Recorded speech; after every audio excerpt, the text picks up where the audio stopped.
I downloaded this easy vegetable korma. So we have carrots, beans, potatoes, ginger, cauliflower, cayenne pepper, coconut milk, tomatoes, onion, coriander powder, mild curry, olive oil.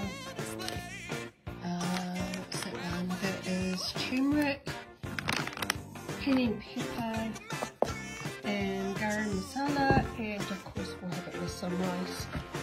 The first thing we're going to do is put some rice on, and that's about 2 cups.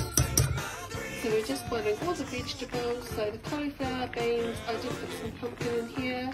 What else is there? Potatoes, carrots. The next thing we need to do is blend the tomatoes, ginger, garlic and onion. We're pouring the puree into a large skillet. Cast iron this one. I got it in a second hand shop for $11. We're just tipping in the coconut milk. We've already added all the spices.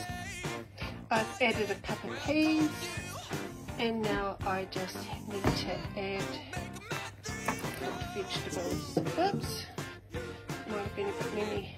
And give it a stir. It's all done, and it should feed the family of 4 adults and 1 teenager.